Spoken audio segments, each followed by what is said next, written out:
السلام علیکم ویورز، ہمارے چینل پر خوش آمدید۔ وہ سرخ جوڑے میں ملبوس بستر پر بیٹھی پھوٹ پھوٹ کر رو رہی تھی۔ آج اس کی شادی کا دن تھا، مگر وہ سٹیج پر ہونے کے بجائے اس بڑے محل نما گھر کے ایک کمرے میں قید تھی۔ مسلسل روئے جا رہی تھی اور چلا رہی تھی، مگر کوئی بھی اس کی پکار سننے والا نہیں تھا۔ تھوڑی ہی دیر پہلے ایک نوکرانی اس کے پاس آئی تھی۔ جو خبر اسے سننے کو ملی تھی وہ سن کر اسے لگا تھا کہ اس کے قدموں کے نیچے سے زمین نکل گئی ہے۔ وہ سوچ بھی نہیں سکتی تھی کہ قسمت کبھی اس کے ساتھ اتنا بڑا مذاق کر سکتی ہے۔ آج اس کی زندگی کا سب سے بڑا دن تھا۔ آج وہ اپنے محبوب سے نکاح کرنے جا رہی تھی، اس کی دلہن بننے جا رہی تھی، مگر قسمت نے ایسا پلٹا کھایا کہ وہ ایک ایسی تاریک کھائی میں گر گئی جہاں سے نکلنا اس کے لیے مشکل ہی نہیں، ناممکن تھا۔ نہ جانے کون سا گناہ تھا جس کی سزا اسے اس صورت میں مل رہی تھی۔ تھوڑی دیر مزید گزری تو کمرے کا دروازہ ایک زوردار آواز سے کھلا اور وہ شہزادہ کمرے کے اندر داخل ہوا۔ اس کے لبوں پر فاتحانہ مسکراہٹ تھی اور اس کی گردن غرور کی وجہ سے تنی ہوئی تھی۔ وہ چھوٹے چھوٹے قدم اٹھاتا ہوا اس کے پاس آیا اور اس کے عین سامنے کھڑا ہو کر اس کی نیلی جھیل سی آنکھوں میں دیکھتے ہوئے بولا، تم اس کمرے میں بہت خوبصورت لگ رہی ہو۔ تم صرف اور صرف میرے لیے ہی بنائی گئی تھی، اس وجہ سے تمہیں یہاں پر ہی ہونا چاہیے تھا۔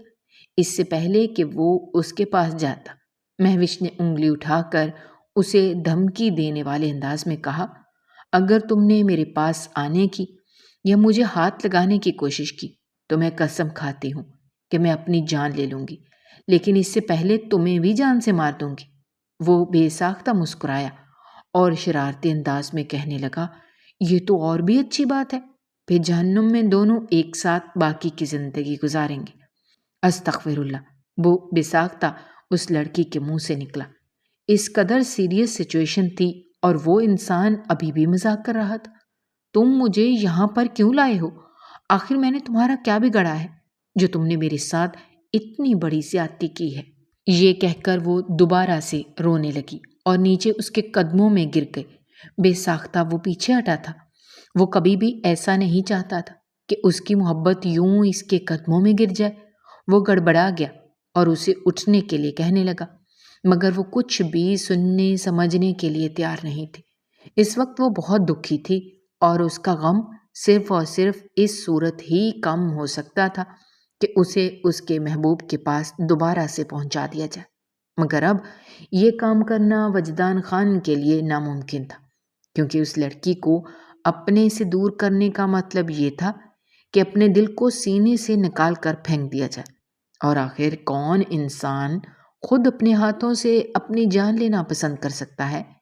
اسی وجہ سے اس قصے کو تو اس نے سائیڈ پر رکھ دیا، کیونکہ وہ کسی بھی صورت اس چھوٹی سی لڑکی کو اپنی زندگی سے بے دخل کرنے کے لیے تیار نہیں تھا۔ اب اسے صرف اور صرف مہوش کو اس حویلی میں رہنے کے لیے راضی کرنا تھا۔ یہ اس نے کیسے کرنا تھا وہ اس بارے میں بھی کچھ نہیں جانتا تھا، کیونکہ آج سے پہلے کبھی بھی اس کا پالا اس طرح کے حالات سے نہیں پڑا تھا۔ کیونکہ آج سے پہلے اس کی زندگی میں جتنی بھی لڑکیاں آئی تھیں وہ سب اپنی مرضی سے اس کی زندگی میں شامل ہوئی تھیں۔ اس نے آج سے پہلے کسی کو بھی خود اپروچ نہیں کیا تھا۔ اگر کوئی لڑکی اس سے سلام کر لیتی تو وہ جواب دے دیتا، اگر کوئی لڑکی اس کی دوست بننے کی کوشش کرتی تو وہ اس میں بھی کوئی برائی محسوس نہیں کرتا تھا۔ حسن تو اس کی کمزوری تھی اور وہ خوبصورت لڑکیوں پر پیسے لٹانا بھی برا نہیں سمجھتا تھا، کیونکہ بدلے میں وہ بھی اسے ایک بہت ہی خاص چیز دیتی تھی۔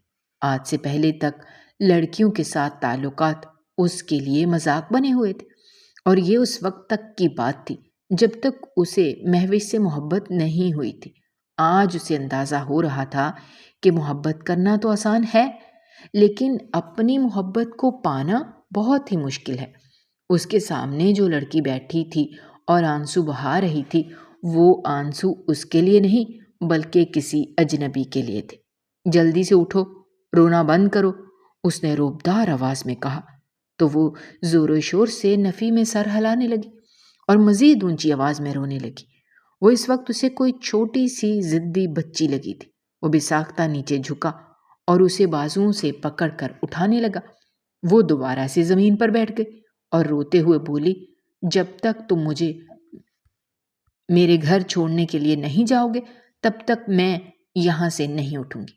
اس کی بات سن کر بے ساختہ وجدان خان کے چہرے پر مسکراہٹ پھیل گئی، جسے اس نے دباتے ہوئے کہا، میں تمہیں اتنی مشکل سے یہاں پر لایا ہوں اس وجہ سے نہیں کہ تمہیں واپس چھوڑ آؤں گا، تو پھر تم کس وجہ سے مجھے یہاں پر لائے ہو؟ اس نے دوبارہ سے منہ بسورتے ہوئے پوچھا۔ شاید وہ ابھی تک اسے پہچان ہی نہیں تھی یا پہچان کر بھی انجان بن رہی تھی۔ وجدان خان یہ بات جان نہیں پایا، اسی لیے اس کی آنکھوں میں دیکھتے ہوئے بولا، کیا تم مجھے جانتی نہیں ہو؟ اس نے تیزی سے نفی میں سر ہلا دیا۔ کیا تمہیں واقعی لگتا ہے کہ تم مجھے نہیں جانتی؟ لگتا ہے کہ تم اس واقعے کو بھول گئی ہو۔ مجھے تو لگا تھا کہ وہ واقعہ تم کبھی بھی نہیں بھول پاؤ گی۔ وجدان کی بات سن کر وہ غور سے اس کے چہرے کی طرف دیکھنے لگی اور پھر چند مہینے پہلے کا واقعہ اس کی نظروں کے سامنے گھوم گیا۔ اب اس کے چہرے پر خوف کے تاثرات تھے۔ اس کے پورے وجود میں بے چینی کی لہر دوڑ گئی تھی۔ آخر وہ اس انسان کو کیسے بھول سکتی تھی؟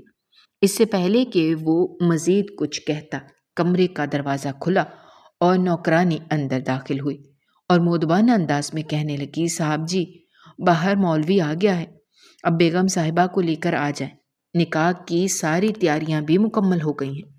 یہ سن کر اس کے ہاتھ پاؤں پھول گئے اور وہ تیزی سے نفی میں سر ہلاتے ہوئے کہنے لگی، ایسا کبھی بھی نہیں ہو سکتا، تم نے سوچ بھی کیسے لیا کہ میں تم سے نکاح کروں گی؟ وہ یکدم ہی اونچی آواز میں چلائی تھی۔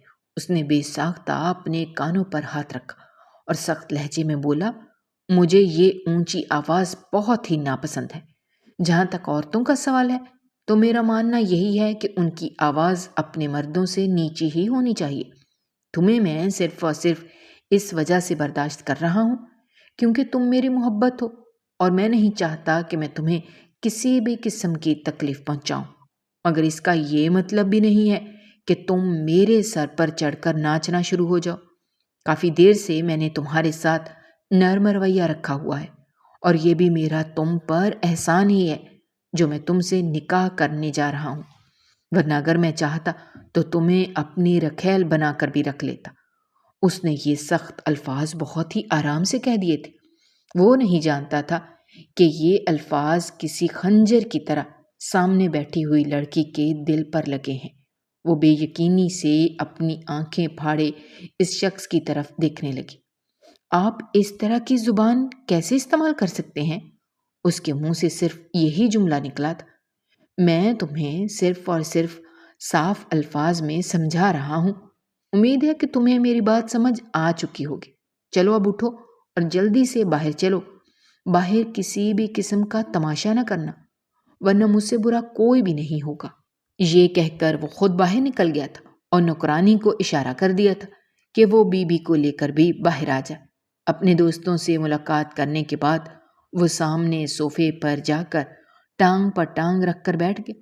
وہ بے حد خوش تھا، اس کی خوشی اس کے چہرے سے عیاں ہو رہی تھی۔ اسی وقت ہی سکندر تیزی سے چلتا ہوا اس کے پاس آیا اور کانوں میں سرگوشی کرتے ہوئے کہنے لگا، اگر بڑے صاحب کو اس بارے میں پتہ چل گیا تو وہ بہت ناراض ہوں گے۔ دوست کی بات سن کر وہ کھلکھلا کر ہنسا اور بولا کہ تمہیں کیا لگتا ہے میں بابا سے ڈروں گا؟ میں نے کبھی بھی ان کے ڈر سے اپنا کوئی شوق نہیں چھوڑا۔ سکندر نے بے ساختہ اس کے چہرے کی طرف دیکھا اور بولا، اس بار جو کچھ بھی کر رہے ہو سوچ سمجھ کر کرنا، ورنہ تمہاری وجہ سے ایک لڑکی کی زندگی برباد ہو جائے گی۔ تمہیں مجھے کچھ بھی بتانے کی یا سمجھانے کی ضرورت نہیں ہے، میں اچھی طرح سے جانتا ہوں کہ کیا ٹھیک ہے اور کیا غلط ہے۔ بہتر یہی ہے کہ تم اپنے کام سے کام رکھو۔ اسے اپنے کزن کی یہ بات پسند نہیں آئی تھی، اسی وجہ سے اس کی آنکھوں میں دیکھ کر غراتے ہوئے اسے اس کی اوقات یاد دلا دی۔ وہ بھی مکمل طور پر خاموش ہو گیا۔ تھوڑی ہی دیر کے بعد نوکرانی باہر آئی اور پریشانی سے کہنے لگی، بی بی صاحبہ اندر نہیں ہے، نہ جانے وہ کہاں پر چلی گئی ہیں۔ ابھی اس نے یہ بات مکمل ہی نہیں کی تھی کہ وہ غصے سے اپنی جگہ پر اٹھ کھڑا ہوا اور چلاتے ہوئے گارڈز کو بلایا۔ وہ اچھی طرح سے جانتا تھا کہ وہ پچھلے دروازے سے باہر نکلی ہوگی۔ وہ نوکرانی پر چلاتے ہوئے کہنے لگا، میں نے تمہیں سمجھایا تھا کہ اس پر نظر رکھنا اور ایک لمحے کے لیے بھی اسے اکیلا نہ چھوڑنا۔ کیا تمہیں میری ایک بار کہی ہوئی بات سمجھ میں نہیں آئی؟ دوسری طرف وہ پچھلے دروازے سے نکلنے میں کامیاب ہو گئی تھی اور بہت زیادہ خوش تھی۔ اسے یقین تھا کہ جلد ہی وہ اپنے گھر والوں کے پاس پہنچ جائے گی اور جا کر انہیں ساری حقیقت کے بارے میں بتا دے گی، مگر وہ یہ نہیں جانتی تھی کہ وہ اس وقت اپنے دشمن کے محل نما گھر کے اندر موجود ہے، جہاں پر نکلنا ایک انسان کے لیے مشکل ہی نہیں ناممکن ہے۔ اس محل سے صرف وہی شخصی آسانی سے نکل سکتا تھا جسے سب راستوں کے بارے میں معلوم ہو، جبکہ وہ تو یہاں پر آئی ہی پہلی بار تھی اور یہ راستہ بھی پہلی بار ہی استعمال کر رہی تھی۔ یہ دیکھ کر اس کی آنکھیں کھلی کی کھلی رہ گئیں کہ اس اندرونی حصے سے باہر ایک بہت بڑا میدان تھا اور پھر ایک بڑا سا مین گیٹ تھا، جہاں تک پہنچنے کے لیے تقریباً 5 منٹ کی واک دستیاب تھی۔ اس کی آنکھوں میں آنسو آ گئے۔ بے ساختہ پیچھے پلٹ کر دیکھا تو وہاں پر کوئی بھی نظر نہیں آیا۔ اس نے ہمت کی اور بھاگنا شروع کر دیا۔ وہ اس وقت اپنے محل کی چھت پر کھڑا تھا اور اطمینان سے اس لڑکی کو بھاگتے ہوئے دیکھ رہا تھا۔ بیچاری خود کو تھکا رہی ہے، اس نے اپنے آپ سے یہ کہا۔ سکندر اس کے قریب کھڑا تھا۔ بے ساختہ اس نے اپنے پاگل دوست کی طرف دیکھا اور کہا کہ اگر تمہیں اس کی اتنی ہی فکر ہے تو اسے بھاگنے سے روک دو، جا کر اسے پکڑ کیوں نہیں لیتے؟ وہ تیزی سے نفی میں سر ہلاتے ہوئے کہنے لگا کہ میں اتنی آسانی سے اسے پکڑوں گا نہیں۔ میں چاہتا ہوں اسے اس کے کیے کی سزا ملے۔ ویسے بھی جانتا ہوں کہ وہ یہاں سے نکل نہیں سکتی۔ میں چاہتا ہوں کہ وہ خود کو تھکائے، محنت کرے، پھر اس کے بعد جب وہ ناکام ہو جائے تو میں اس کے سامنے جاؤں گا۔ تب اسے اپنی بے بسی کا احساس ہوگا۔ اسے پتہ چلے گا کہ وہ کس قدر مجبور ہے اور وہ پوری کی پوری میرے شکنجے میں پھنسی ہوئی ہے، جہاں سے نکلنا اس کے لیے مشکل ہی نہیں ناممکن ہے۔ اس کا لہجہ اس وقت ہر طرح کی نرمی سے پاک تھا۔ وہاں پر صرف اور صرف ضد تھی اور اسے اپنائے جانے کا جنون تھا۔ وہ تیزی سے بھاگتی چلی جا رہی تھی اور اس کے ساتھ ساتھ پیچھے پلٹ کر دیکھ رہی تھی۔ اسے گھر کی چھت پر کوئی کھڑا نظر آیا تھا، مگر اس نے اس بات کو بھی مکمل طور پر نظر انداز کر دیا۔ ابھی وہ تھوڑا سا ہی آگے بڑھی تھی کہ اسے کتے کے بھونکنے کی آواز سنائی دی۔ کتوں سے تو اسے بچپن سے ہی بہت خوف محسوس ہوتا تھا۔ ایک بار پہلے بھی اس کے پیچھے کتا لگا تھا اور وہ بہت زیادہ ڈر بھی گئی تھی۔ اس کے بعد کافی دنوں تک تو وہ گھر سے باہر بھی نہیں نکلی تھی، بلکہ اگر یہ کہا جائے کہ اس نے اس جگہ پر ہی جانا چھوڑ دیا تھا تو اس میں کچھ بھی غلط نہیں ہوگا۔ ابھی وہ جس جگہ پر کھڑی تھی اس سے تھوڑے ہی فاصلے پر تقریباً 5-6 کتے بندھے ہوئے تھے۔ قریب ہی 2 آدمی کھڑے تھے جو اسے خونخوار نظروں سے دیکھ رہے تھے۔ ایک آدمی نے موبائل پکڑ رکھا تھا اور وہ وجدان خان کے ساتھ رابطے میں تھا۔ صاحب جی، بی بی صاحبہ یہاں پر پہنچ گئی ہیں، اب آپ بتائیں کہ کیا کیا جائے؟ اس کی بات سن کر وہ مسکرا دیا اور بولا کہ تھوڑی دیر انتظار کرو، پہلے اسے ڈراؤ، پھر اس کے بعد میں تمہیں بتاتا ہوں کہ تم نے کیا کرنا ہے۔ یہ کہہ کر اس نے دوبارہ سے کال کر دیا اور موبائل اپنی جیب میں ڈال دیا۔ اب وہ سامنے کا تماشا دیکھنے جا رہا تھا۔ وہ وجدان خان کی تمام چالوں سے مکمل طور پر انجان تھی اور یہی سمجھ رہی تھی کہ ابھی تک اس ظالم انسان کو کوئی خبر نہیں ہوئی، اس لیے وہاں پر کڑے گارڈز کی منتیں کرنے لگی اور روتے ہوئے بولی، خدا کے لیے مجھے یہاں سے جانے دیں۔ اس ظالم انسان نے مجھے کیا دے کر رکھا ہوا ہے؟ وہ مجھ پر ظلم کرنے والا ہے، مجھے اس کے ظلم سے نجات دلا دیں۔ وہاں پر کھڑے ہوئے تمام گارڈز خاموشی سے اس کی باتیں سن رہے تھے، کیونکہ کسی کو بھی جواب دینے کی اجازت نہیں تھی اور نہ ہی کسی کو اس کے ساتھ بدتمیزی کرنے کی اجازت تھی۔ وہ ان کے صاحب کو گالیاں بھی دے رہی تھی مگر اس کے باوجود وہ کوئی بھی لفظ اپنے منہ سے ادا نہیں کر رہے تھے۔ وہ تیزی سے آگے بڑھی، اس سے پہلے کہ وہ مین گیٹ کا دروازہ کھولتی بوڑھے آدمی نے اسے دھمکاتے ہوئے کہا، اگر تم نے اسے ہاتھ لگایا تو میں یہ کتا تمہارے پیچھے لگا دوں گا۔ چونکہ اسے بی بی صاحبہ کو ہاتھ لگانے کی اجازت نہیں تھی اور نہ ہی وہ اسے پیچھے کی طرف دھکیل سکتا تھا، اسی وجہ سے اس کے پاس آخری راستہ یہی بچا تھا، مگر وہ کسی کی کوئی بھی بات سننے کے لیے تیار نہیں تھی اور اس بوڑھے آدمی کو پیچھے کی طرف دھکا دے کر دوبارہ سے دروازہ کھولنے کی کوشش کرنے لگی۔ نیازی نامی آدمی نے جلدی سے وجدان خان کو کال کی اور کہنے لگا، صاحب جی، معاملہ خراب ہو گیا ہے، وہ ہمارے قابو میں نہیں آ رہی اور آپ کے حکم کے مطابق ہم انہیں پکڑ بھی نہیں سکتے اور نہ ہی انہیں ہاتھ لگا سکتے ہیں۔ اب آپ بتائیں کہ ہم کیا کریں؟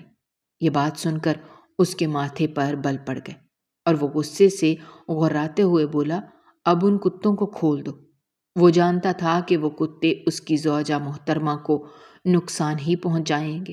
وہ پالتو کتے تھے، وہ صرف انسان کے پیچھے بھاگتے تھے، وہ بھی اس وقت اگر انسان خود بھاگنا شروع کر دے۔ ایسا ہی ہوا، جب وہ کتے اس کے پیچھے بھاگے تو وہ تیزی سے بھاگنے لگی اور اونچی آواز میں چلانے لگی۔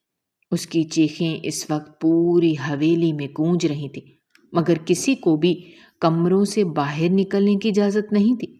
اس کے سارے دوست بیٹھک میں ہی بیٹھے ہوئے تھے اور اس چھوٹی سی لڑکی کے لیے پریشان ہو رہے تھے جو ان کے ظالم دوست کے ہتھے چڑھ گئی تھی۔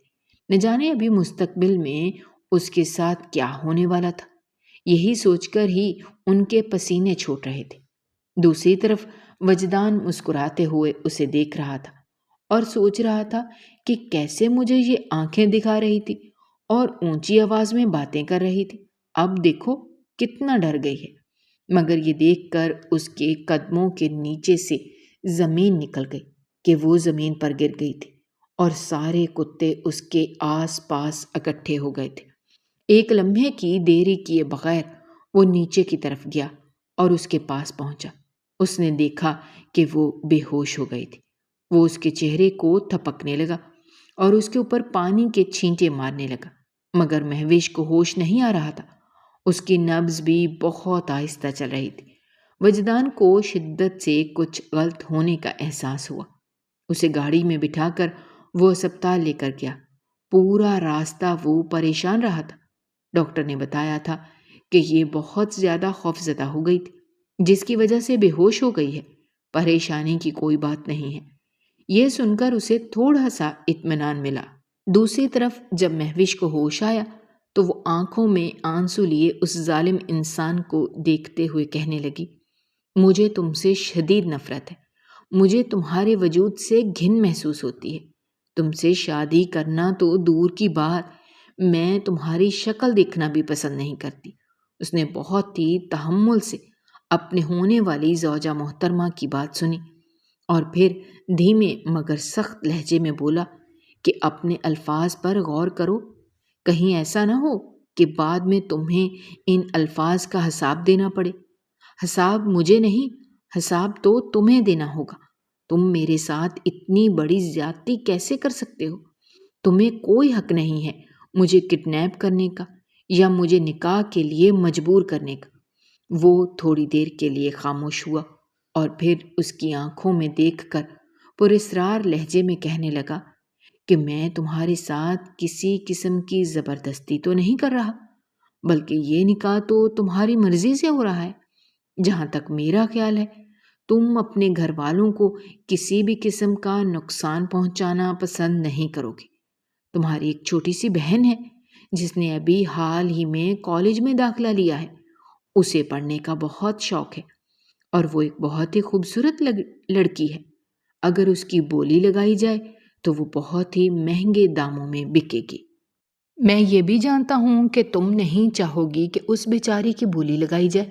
یہ کہہ کر وہ غور سے اس کے چہرے کی طرف دیکھنے لگا تو وہ پھوٹ پھوٹ کر رونے لگی اور اس کے سامنے ہاتھ جوڑتے ہوئے کہنے لگی، خدا کے لیے میرے خاندان والوں سے دور ہو جاؤ، میرے خاندان والوں کو کسی بھی قسم کا کوئی نقصان نہ پہنچاؤ وہ کھل کر مسکرایا اور بولا کہ ہم لوگ ایک ڈیل کریں گے۔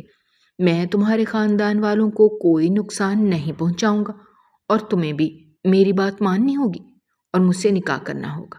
اگر تم نے میری بات نہ مانی تو نہ صرف تمہیں نقصان پہنچے گا بلکہ اس کے ساتھ ساتھ تمہارا خاندان بھی تباہ و برباد ہو جائے گا۔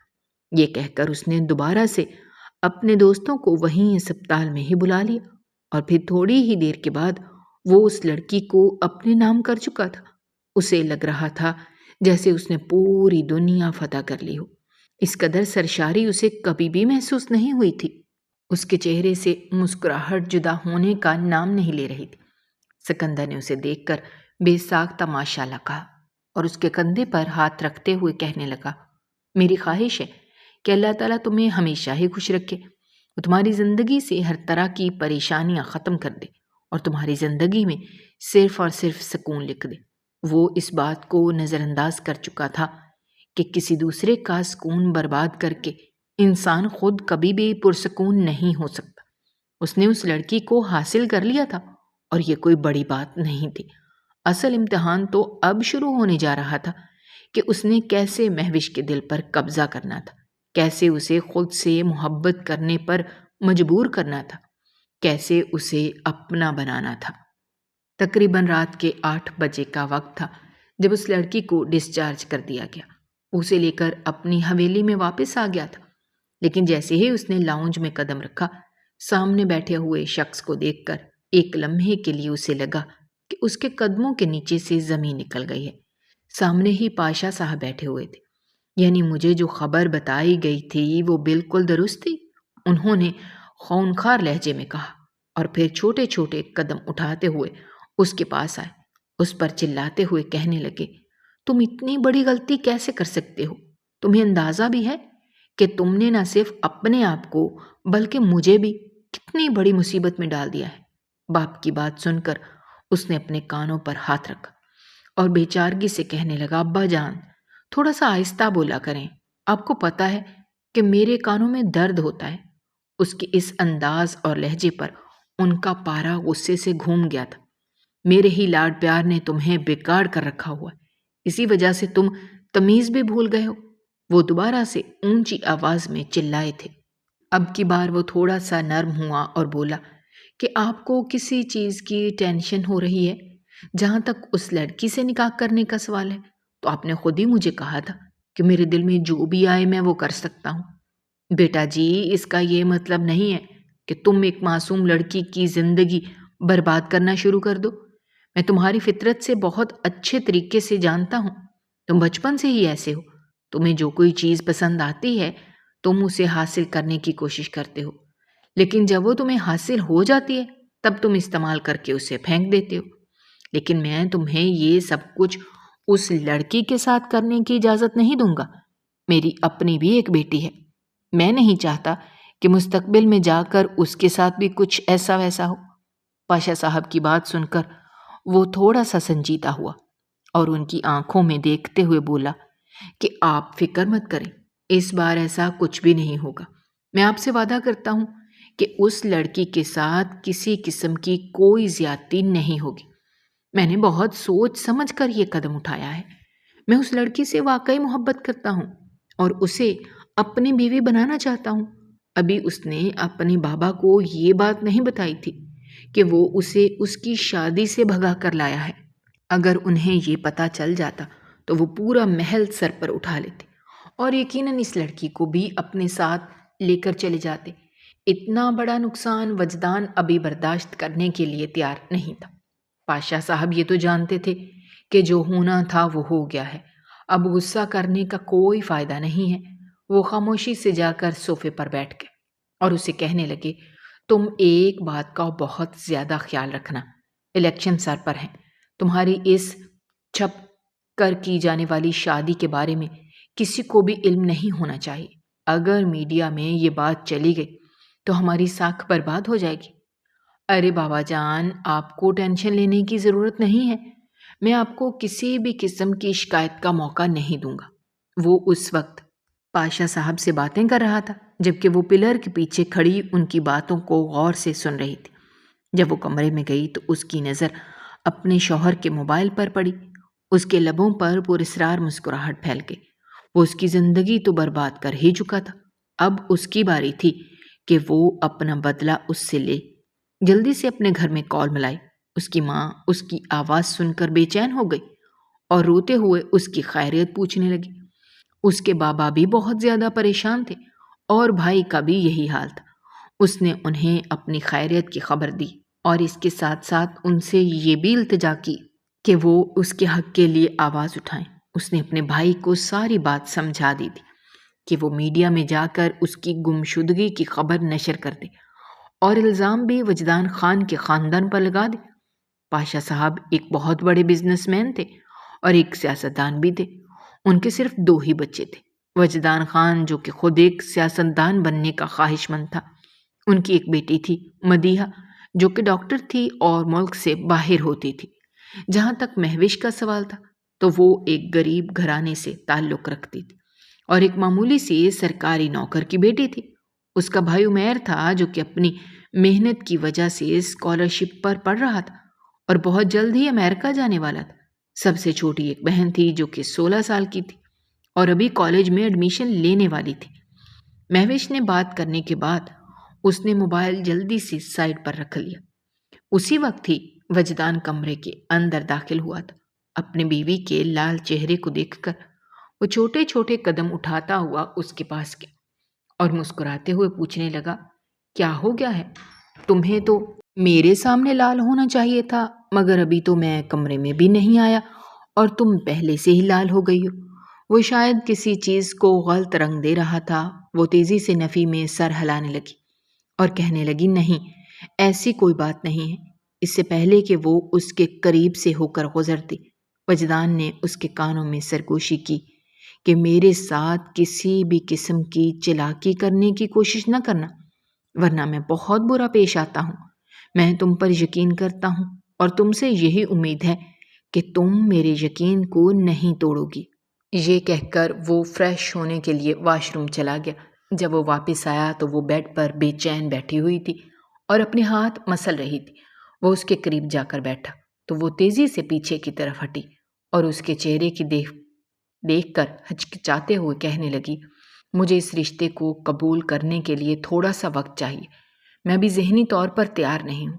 اس نے بہت ہی غور سے اس کی بات سنی اور گہرے سانس لیتے ہوئے بولا، ٹھیک ہے، تمہیں ٹائم دے دیتا ہوں، کیونکہ میں جانتا ہوں کہ تمہارے ساتھ واقعی زیادتی ہوئی ہے اور ایک دم سے کسی انسان کو قبول کرنا تمہارے لیے مشکل ہے۔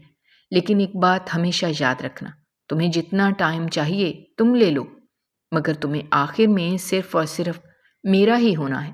میرے علاوہ کسی اور انسان کے بارے میں سوچنے کی ضرورت نہیں ہے۔ ماضی میں تمہارے ساتھ جو کچھ بھی ہوا ہے اسے مکمل طور پر نظر انداز کر دو۔ اب ہم دونوں ایک خوشگوار زندگی کی شروعات کریں گے جہاں ایک دوسرے کے لیے پیار ہوگا، یقین ہوگا اور صرف محبت ہوگی۔ وہ بہت ہی آرام سے اور پیار سے اسے باتیں سمجھا رہا تھا، جبکہ اس کے دل میں صرف اور صرف انتقام چل رہا تھا۔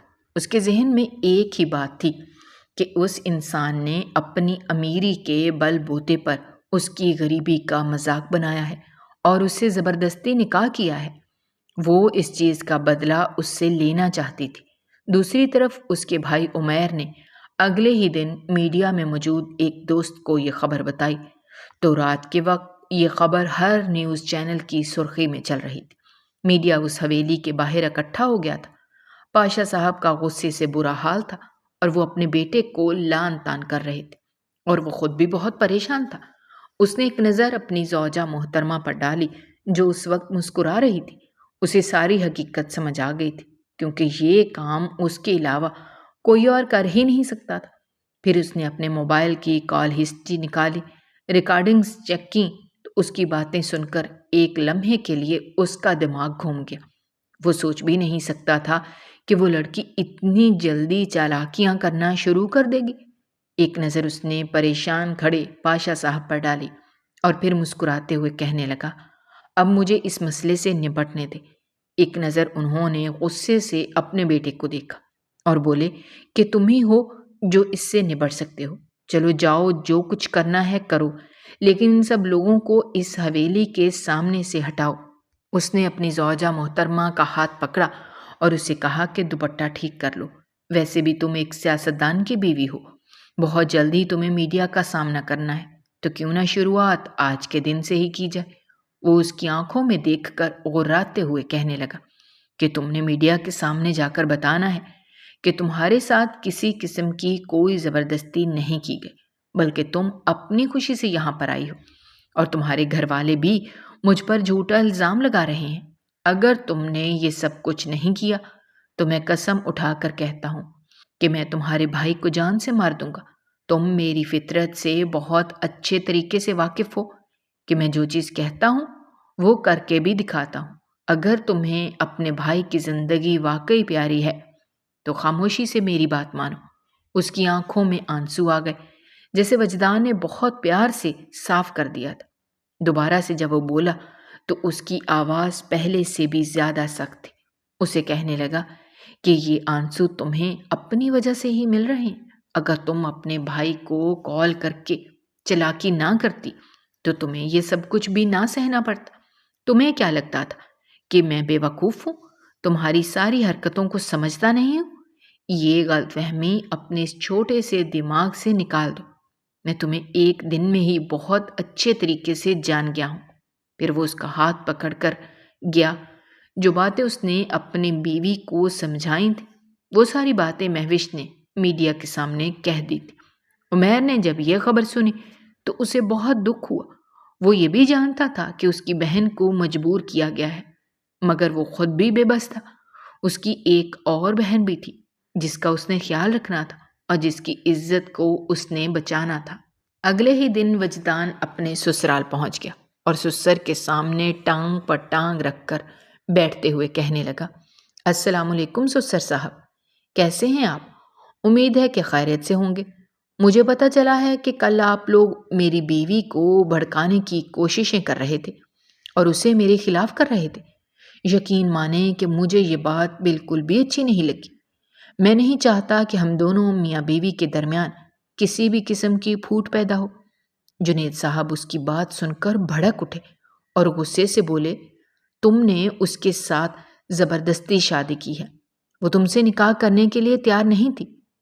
جیسے بھی ہوا جو بھی ہوا، اب ہم دونوں کا نکاح ہو چکا ہے۔ میں آپ کو یہاں پر صرف اور صرف یہ سمجھانے کے لیے آیا ہوں کہ اگر آپ چاہتے ہیں کہ آپ کا خاندان مطمئن انداز میں اپنی زندگی گزارے اور کسی بھی قسم کی مشکلات کا سامنا نہ کرنا پڑے تو میرے معاملات سے دور رہ جائیں۔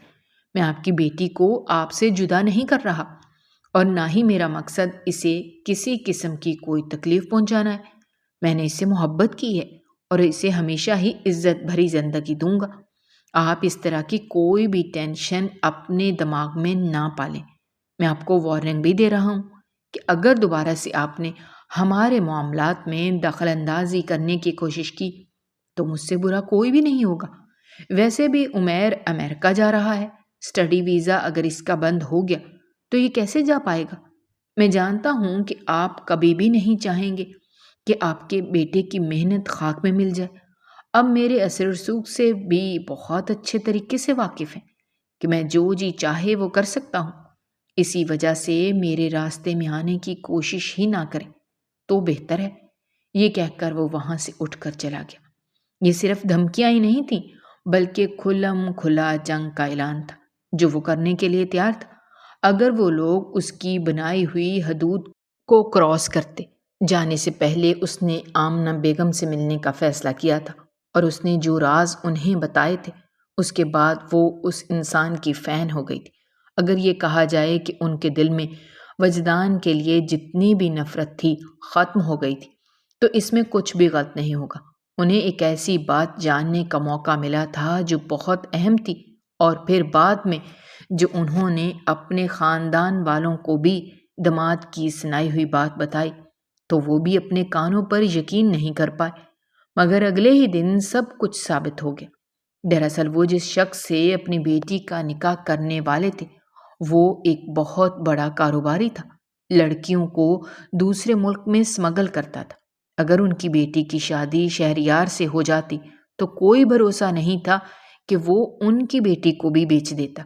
اگلے ہی دن پولیس نے اسے پکڑ لیا تھا اور نیوز چینلز پر یہ خبر جنگل کی آگ کی طرح پھیلی ہوئی تھی کہ اس شخص نے پہلے بھی نہ جانے کتنی لڑکیوں کی زندگیاں برباد کی ہیں۔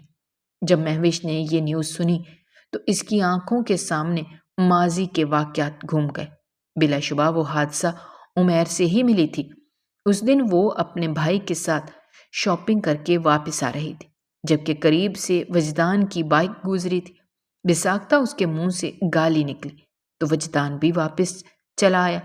پہلی بات تو یہ تھی کہ وہ کسی سے بھی پنگا نہیں لیتا تھا، اور دوسری بات یہ تھی کہ اگر کوئی بلا وجہ اس سے الجھ جاتا تھا تو اس کا دماغ غصے سے گھوم جاتا تھا۔ ابھی بھی غلطی یقیناً اس کی ہی تھی، لیکن اس کے مطابق وہ بہت جلدی میں تھا، اسی وجہ سے توجہ نہیں دے پایا تھا، اور یہ کوئی اتنا بڑا گناہ نہیں تھا جو اسے گالی دی جاتی۔ وہ جب واپس آیا تو اس نے پسٹل نکال کر اس کے سر پر رکھ دی۔ مہوش نے جب یہ دیکھا تو پھوٹ پھوٹ کر رونے لگی اور ہاتھ جوڑ کر اس کی منتیں کرنے لگی۔ یہ سب کے دوران پہلی بار اس نے نظریں اٹھا کر اس لڑکی کے چہرے کی طرف دیکھا تھا۔ دونوں کی نظریں ملی تھیں۔ وہ پلک جھپکنا ہی بھول گیا تھا۔ آج سے پہلے اس قدر خوبصورت اور نشیلی آنکھیں اس نے کبھی بھی نہیں دیکھی تھی۔ اس لڑکی کی وجہ سے اس نے عمیر کو چھوڑ دیا، لیکن جانے سے پہلے وہ گاڑی کا نمبر بھی نوٹ کر چکا تھا۔ پھر اگلے ہی دن اس نے مہوش کی ساری ڈیٹیل نکلوائی۔ اسے پتا چلا کہ اس لڑکی کی تو پہلے سے منگنی ہو چکی ہے اور بہت جلد اس کی شادی ہونے والی ہے۔ یہ اس کے لیے بہت بڑی خبر تھی۔ پہلی بار اسے کسی سے شدید قسم کی محبت ہوئی تھی، اور وہ اسے کسی اور کے حوالے کرنے کے لیے ہرگز تیار نہیں تھا۔ مہوش کی منگنی تھوڑے عرصے پہلے ہی ہوئی تھی۔ یہ رشتہ اس کے لیے اس کی پھپھو جان لائی تھی۔ دراصل وہ اپنے بھائی کے بچوں کو شروع سے ہی پسند نہیں کرتی تھی۔ وجہ یہ تھی کہ ان کے سارے بچے ہی قابل تھے اور بہت خوبصورت تھے۔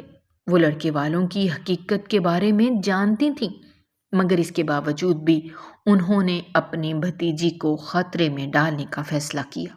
وجدان کو بھی اس لڑکے کی ساری حقیقت کے بارے میں معلوم تھا۔ شادی کے دن اس نے نہ صرف مہوش کو اغوا کر لیا بلکہ اس کے ساتھ ساتھ اس لڑکے کے خلاف بھی کارروائی شروع کر دی تھی۔ یہ سچ تھا کہ اس نے اس لڑکی کی مدد کی تھی، مگر اس کا مدد کرنے کا طریقہ غلط تھا، اور سب لوگوں نے بھی صرف اسی بات پر توجہ دی تھی کیونکہ کوئی بھی حقیقت کے بارے میں نہیں جانتا تھا۔ یہی وجہ تھی کہ سبھی وجدان سے نفرت کر رہے تھے، مگر جب مہوش کے خاندان والوں کو اس بات کے بارے میں پتہ چلا تو نفرت خود بخود ہی ختم ہو گئی۔ مہوش بھی گم سم بیٹھی ٹی وی کو دیکھ رہی تھی جب وہ اس کے قریب آ کر بیٹھ گیا اور مسکراتے ہوئے کہنے لگا، ہاں تو بتاؤ کیسا محسوس ہو رہا ہے تمہیں اپنے سابقہ منگیتر کو جیل میں جاتا ہوا دیکھ کر؟ اس نے بے یقینی سے اپنے شوہر کے چہرے کی طرف دیکھا جو بڑے مزے سے اسے یہ سوال پوچھ رہا تھا، کیا آپ واقعی مجھ سے محبت کرتے ہیں اور مجھے کبھی بھی نہیں چھوڑیں گے؟ کافی دنوں سے اسے جو بات پریشان کر رہی تھی وہ زبان پر لے آئی تو وہ زور و شور سے ہاں میں سر ہلانے لگا اور پرجوش انداز میں کہنے لگا، تمہیں پتہ ہے کہ تمہارے لیے جو کچھ میں محسوس کرتا ہوں آج سے پہلے میں نے کسی کے لیے بھی محسوس نہیں کیا۔ تو میرے لیے بہت ہی قیمتی اور خاص ہو، تمہیں میں کسی بھی صورت نہیں کھونا چاہتا۔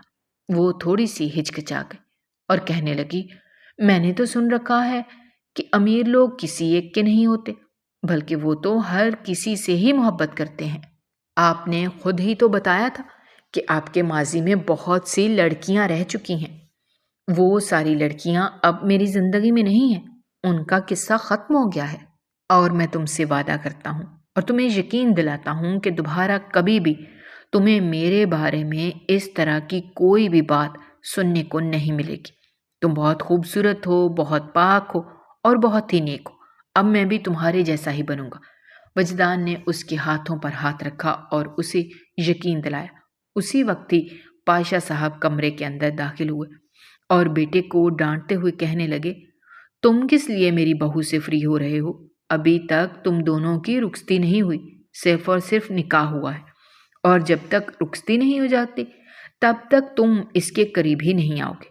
میں نے فیصلہ کیا ہے کہ بہت ہی دھوم دھام سے تم لوگوں کی شادی کروں گا تاکہ باقی دنیا کو بھی پتہ چل جائے۔ انہوں نے اسی وقت ہی اپنی بہو کو اٹھایا اور اس کے گھر چھوڑا۔ اس کے ساتھ ہی انہوں نے شادی کی ڈیٹ بھی فکس کر دی تھی۔ دوسری طرف وجدان کا غصے سے برا حال تھا۔ اس دن وہ بہت زیادہ خوش تھا اور اپنی بیگم کے ساتھ اچھا وقت گزارنے کی امید رکھتا تھا، مگر اس کے بابا جان نے سبھی خراب کر دیا تھا، اور پھر ایک ہفتے کے اندر دونوں کی بہت ہی دھوم دھام سے شادی ہوئی۔ دونوں ایک دوسرے کے پہلو میں بیٹھے بہت ہی خوش لگ رہے تھے۔ وجدان نے نہ صرف اس لڑکی کی مدد کی تھی، اسے اپنی محبت کا یقین دلایا تھا، بلکہ اس کے ساتھ ساتھ اس کے دل میں گھر کرنے میں بھی کامیاب ہو گیا تھا۔ جہاں تک مہوش کا سوال تھا تو وہ اپنے سابقہ منگیتر کو ویسے بھی پسند نہیں کرتی تھی، اور یہ جو انسان اب اس کی زندگی میں آیا تھا اسے تھوڑا سا سمجھنا مشکل تھا لیکن ناممکن نہیں تھا، اور اس نے فیصلہ کیا تھا کہ بہت جلد ہی وہ وجدان کو سمجھنے میں کامیاب ہو جائے گی۔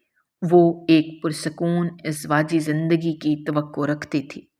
اگر آپ کو ہماری کہانیاں پسند آ رہی ہیں تو ہمارے چینل کو سبسکرائب کیجیے، ویڈیوز پر کمنٹ کیجیے اور شیئر کیجیے۔ شکریہ۔